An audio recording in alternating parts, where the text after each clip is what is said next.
বিরাট কোহলির মতন ক্রিকেটার হতে চাই। গাজীপুরের জয়দেবপুরে শহীদ বরকত স্টেডিয়ামে গড়ে উঠেছে গাজীপুর স্পোর্টস একাডেমি। খুদে ও তরুণদের ক্রিকেট স্বপ্নের প্রাণকেন্দ্র এখন এই একাডেমি। প্রতিদিনই মাঠে ঘাম ঝরাচ্ছেন বিভিন্ন বয়সের ক্রিকেটাররা। স্বপ্ন একটাই, একদিন লাল সবুজের হয়ে প্রতিনিধিত্ব করা। বড় হয়ে ক্রিকেটার হতে চাই, সাকিব আল হাসানের মতন। আমি বড় হয়ে ন্যাশনাল টিমে খেলতে চাই। আমি বড় হয়ে বিরাট কোহলির মতন ক্রিকেটার হতে চাই। আন্তর্জাতিক মঞ্চে খেলার স্বপ্ন দেখে গাজীপুরের এই ক্রিকেটাররা, আর তাদের এই স্বপ্ন পূরণের পথে সঙ্গী হয়ে উঠেছে গাজীপুর স্পোর্টস একাডেমির প্রশিক্ষণ এবং অভিজ্ঞ কোচদের নির্দেশনা।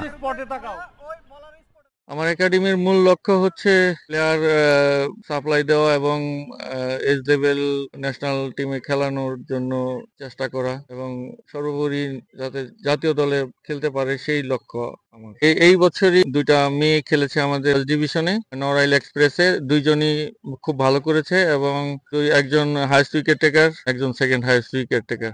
নিজেকে যেন একটা পর্যায়ে নিয়ে যেতে পারে। ফার্স্ট ডিভিশন খেলছি, নেক্সট টাইম যেন প্রিমিয়ার খেলতে পারে, প্রিমিয়ার থেকে যেন ভালো একটা কিছু করে ন্যাশনাল টিমে খেলতে পারে ইনশাআল্লাহ। পাশাপাশি গাজীপুর স্পোর্টস একাডেমি পুরো বাংলাদেশ ব্যাপী একটি ট্যালেন্ট হান্ট প্রোগ্রামের আয়োজন করেছেন, যেখান থেকে তারা অসচ্ছল মেধাবী প্লেয়ারদের তাদের একাডেমিতে স্কলারশিপ দিয়ে প্র্যাকটিস করার সুযোগ করে দেবেন বলে জানিয়েছেন গাজীপুর স্পোর্টস একাডেমির প্রতিষ্ঠাতা ও হেড কোচ মোহাম্মদ পারভেজ হাসান। আর্থিক অসচ্ছল ফ্যামিলির পরিবারের ছেলেগুলো যাদের ভিতর মেধাবী আছে তাদের নিয়ে আমরা একটা ট্যালেন্ট হান্ট কর্মসূচি করেছি, যেটা হচ্ছে আগামী 14 তারিখে জুন মাসে। তো আমরা চাচ্ছি যে এখান থেকে সেরা দুটো ছেলেকে আমরা 1 বছর ব্যাপী থাকা, খাওয়া এবং প্র্যাকটিস ফ্যাসিলিটি দিয়ে আমাদের আয়ত্তে রাখার জন্য এবং তাদের সর্বোপরি সবকিছু ফ্যাসিলিটি দেওয়ার চেষ্টা করব। এবং আমরা সেরা 10 জন যারা থাকবে তাদের ভিতর থেকে প্রথম 2 জনকে আমরা 1 বছরের চুক্তিতে নিব, সম্পূর্ণ 100% স্কলারশিপ, এবং বাকি 8 জনকে আমরা 25 স্কলারশিপ দিয়ে থাকবো। অভিভাবকেরা মাঠে উপস্থিত থেকে তাদের সন্তানদের সাহস যোগান। তারা জানান তাদের সন্তান এই একাডেমিতে প্র্যাকটিস করার মাধ্যমে একটি গোছালো লাইফস্টাইল পেয়েছে।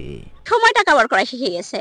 যেমন মনে করেন ও ঘুম থেকে উঠে স্কুল থেকে প্রত্যেকদিন স্যার মেসেজ দিয়েছে কিনা, অন্যান্য সময় টিভি মোবাইল এসব নিয়ে ব্যস্ত ছিল। খেলাটার প্রতি আসার পর ওর মোবাইল টিভি দেখাটার আসক্তটা অনেকটা কমে গেছে।